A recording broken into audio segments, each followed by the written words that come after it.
तो हेलो दोस्तों, आज मैं बात करूंगा मोटोरोला G34 5G के बारे में। क्या ये फ़ोन आपको लेना चाहिए या फिर नहीं? क्या ये फ़ोन में सिर्फ फ़ायदा ही है, कमियां भी कुछ देखने को मिलता है या फिर नहीं? ये सारा चीज़ मैं आपको इस वीडियो में बताऊंगा। तो वीडियो जो आप मेरा अंत तक देखते रहना चाहिए आपको। मैं इस वीडियो में इस फ़ोन के बारे में वो सारी चीज़ बताऊँगा, जिससे कारण तो ये पता चलेगा कि आपको ये फ़ोन लेना चाहिए या फिर नहीं लेना चाहिए। क्योंकि यूट्यूब पर आपको इस फ़ोन के बारे में काफ़ी अच्छा चीज़ कहा गया है। तो मैं सबसे पहले इस फ़ोन के डिस्प्ले को चुनूँगा। जो आपको इस फ़ोन का डिस्प्ले का साइज़ देखने को मिलता है 6.5 inch HD display, IPS display ही देखने को मिलता है, एचडी आईपीएस डिस्प्ले, और 120 हर्ट्ज रिफ्रेश के साथ आता है। फुल एचडी डिस्प्ले होता तो काफ़ी अच्छा होता, पर एचडी डिस्प्ले भी इस प्राइसिंग के हिसाब से ठीक ही देखने को मिलता है। और उसके बाद मैं इस फ़ोन की बैटरी को चुनूँगा। इसमें आपको 5000 mAh की बैटरी एंड 80 वोल्ट का फास्ट चार्जर आपको इस फ़ोन में देखने को मिल जाता है, जो आपको इस प्राइस के हिसाब से दिखूँ तो अच्छा देखने को मिलता है। और उसके बाद मैं इस फ़ोन के कैमरा से चलूँगा। जो इसका रियल में आपको कैमरा देखने को मिलता है, 50 मेगापिक्सल का मेन कैमरा, सेकंड आपको 2 मेगापिक्सल का डेप्थ कैमरा, और फ्रंट में आपको 60 मेगापिक्सल का सेल्फी कैमरा देखने को मिल जाता है। जो आपको इस प्राइस पर शायद ही कोई ब्रांड देता होगा 60 मेगापिक्सल का कैमरा, क्योंकि इस प्राइस पर हमेशा आपको 8 मेगापिक्सल का ही कैमरा दिया जाता था। अगर मैं फ़ोटो की बात करूँ, फ़ोटो कैसे निकल के आएगी, तो फ़ोटो भी इस फ़ोन से आपको अच्छी निकल के आ जाएगी। ना उतना अच्छा तो नहीं कह सकता, क्योंकि मोटोरोला फ़ोन का कैमरा ऑप्टिमाइजेशन उतना भी अच्छा नहीं होता है, पर इस प्राइसिंग के हिसाब से आप देखोगे तो फ़ोटो मोटोरोला फ़ोन से काफ़ी अच्छी एंड क्लियर निकल के आ जाएगी। और उसके बाद मैं इस फ़ोन के डिज़ाइन को चलूँगा।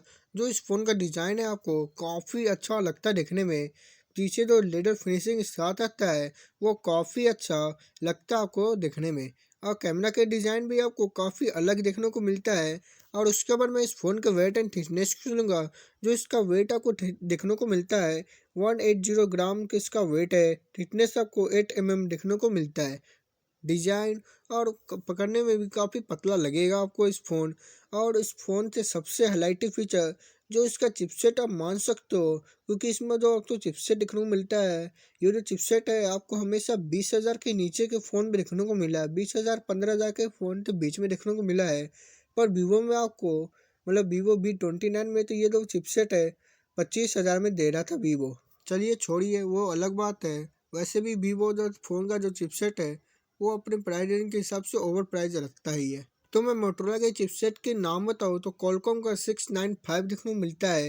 ये जो चिपसेट आपको 6nm की टेक्नोलॉजी पर बना हुआ है, और ये जो चिपसेट आपको काफ़ी स्टेबल और काफ़ी अच्छा चिपसेट आप मान सकते हो।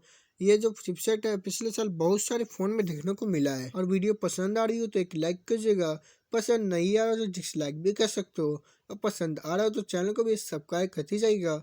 अब बढ़ते हैं आगे। और उसके बाद मैं इस फ़ोन के रैम एंड स्टोरेज टाइप को चुनूँगा। जो इसमें जो आपको रैम देखने को मिलता है LPDDR4X RAM and UFS 2.2 storage type देखने को मिल जाता है आपको इस फ़ोन में। और 5G बैंड की बात करूँ तो इसमें आपको 35G बैंड देखने को मिल जाते हैं। जो इंडिया में है वो सारे बैंड आपको इस फ़ोन में देखने को मिल जाते हैं।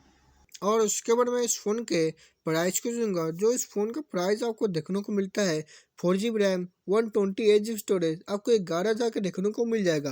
अगर आप ऑफर लगाओगे तो ये जो फ़ोन है आपको 10,000 के भी पड़ जाता है, पर 11,000 के अंदर भी ये जो फ़ोन है आपको एकदम सही वैल्यू फॉर मनी डिलीवर करता है। पर इसमें एक ही कमी है इस फ़ोन में, जो इसका जो डिस्प्ले है आपको HD ही डिस्प्ले देखने को मिलता है। फुल HD दे देते तो काफ़ी अच्छा इस ब्रांडिंग के हिसाब से एकदम क्लियर फ़ोन बनता। नहीं तो आप एक और फ़ोन देखने को मिलता है 11,000 के अंदर में, आपको पोको का पोको M6 Pro 5G। ये जो फ़ोन है काफ़ी अच्छा एकदम सही वैल्यू फॉर मनी भी है। इसमें आपको फुल HD डिस्प्ले एंड आपको पीछे ग्लास बैक के साथ आता है, और काफ़ी अच्छे फीचर भी देखने को मिल जाते हैं। पर ये जो पोको का जो चिपसेट है वो आपको मोटोरोला से थोड़ा डाउन देखने को मिलता है। अगर आप गेमिंग करने के लिए इस प्राइसिंग पर फ़ोन लेना चाह रहे हो तो आप मोटोरोला की ओर जा सकते हो। अगर आपको एक अच्छा ऑलराउंडर फ़ोन चाहिए तो आप पोको की ओर जा सकते हो। अगर आपको पोको M6 Pro 5G के बारे में और कुछ भी जानना है तो ये वाला वीडियो देख सकते हो।